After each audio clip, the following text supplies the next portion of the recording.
Hi all, my name is Jana Iyengar. I'm a distinguished engineer here at Fastly, and I'm going to be talking to you today about user privacy, preserving it, making it a real thing, and making it happen for real on the internet. For the longest time, user privacy has been something that everybody's wanted, everybody's liked to have, but we've never been able to make real. And there's a reason for that. The internet, the fabric of the internet was not really designed for privacy or for security for that matter. People are now demanding privacy. So between government regulation and user awareness, a lot of the industry is waking up and recognizing that people have to adapt, that we all have to adapt. The industry has to adapt and figure out how to make privacy, user privacy, a real thing. So a client, a user uses an IP address, and the IP addresses tend to be fairly static. Basically, especially if you're coming from a home connection, as I am right now, my IP address is probably not going to change significantly or for long periods of time. And so my IP address tends to be used as a proxy for me as a user. Not necessarily me, Jana Iyengar, but me as a user with a certain persona, with certain behaviors, and it gets tracked. If I separate those two things, my identity, that is my IP address, from the actions I'm doing, the websites I'm visiting, whatever actions I'm doing on the internet, the decoupling principle, you basically separate the entity that knows who you are, your IP address, from the entity that knows what you're doing, the website you're visiting. If we separate these two things and draw a contractual line between these two things where you have two entities that have these two bits of information and they do not collude because they contractually won't collude, then you have separation, and you basically have a client talking through these two relays, I'll call them relays, to a website. So you've got a client, you've got two relays in the website. The two relays are mediating the client's communication with the website, and the two relays don't have both bits of information. The first relay knows who the client is, doesn't know what the client is doing. The second relay knows what the client is doing, doesn't know the client's IP address. And in that way, we separate this information, and this decoupling principle, which is decoupling who the user is from what the user is doing, is a fundamental principle that decoupled privacy is going to be the way that privacy gets deployed on the internet. Going through relays can have a performance impact. That is, in general, a possibility. However, one of the values of Fastly being a strong edge cloud or having a strong edge presence is exactly that we've basically built our network, our infrastructure to be as close to the users as possible in terms of network topology and latency. And so actually using these relays in practice does not add latency. And in some cases, we actually see it improve latency to the website. Now, that's not a surprise. This is a result that's been known for, I'd say, over 20 years. They're actually building overlays, which is what this is. It's an overlaid path over the internet where you're like routing from a user to a relay to a relay to a website, can in some cases be better than the natural routing of packets over the internet.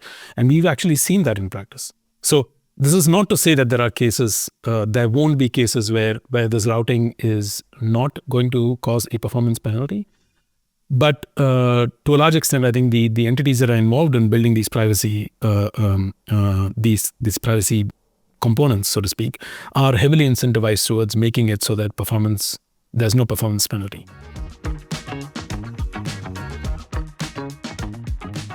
So privacy for users, as I've mentioned, is an important goal, but we want to be able to support privacy for all internet users.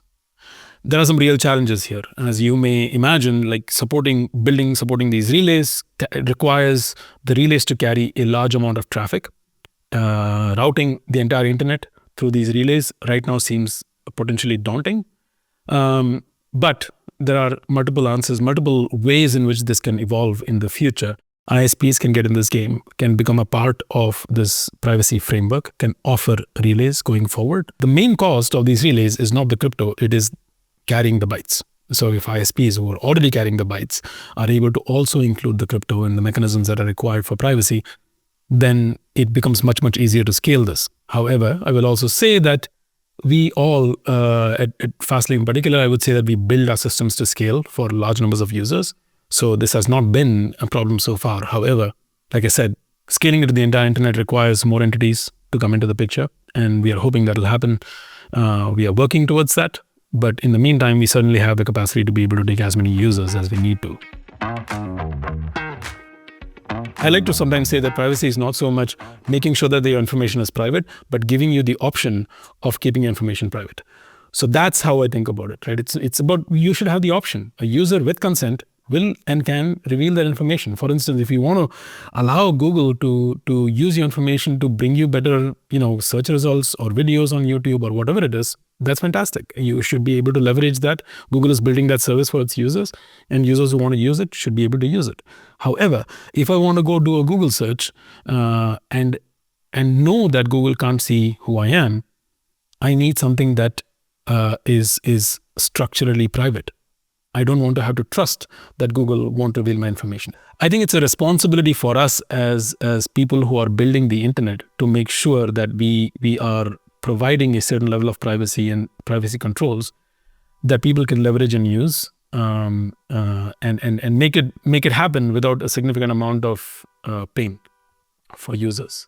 So if we were to build the internet from scratch today, we would definitely build it with privacy as a first principle in the architecture of the internet. We don't have the luxury of building it from scratch up. However, we also don't have to deal with the problem of getting users on it. We've got plenty of users on the internet today. We just have to go through the process of figuring out how to make it more private. And that is work that we are up for. And doing that work is going to be necessary and important, just to make it so that users don't have to think about privacy as a problem anymore, that this should become part of the fabric of the internet. This should become something that is available by default. The choice of wanting to opt in with your information is a choice that users should have and will choose to based on the services that they can get. But that should be an active choice for users. And I would encourage all of us to engage early to be able to work on this.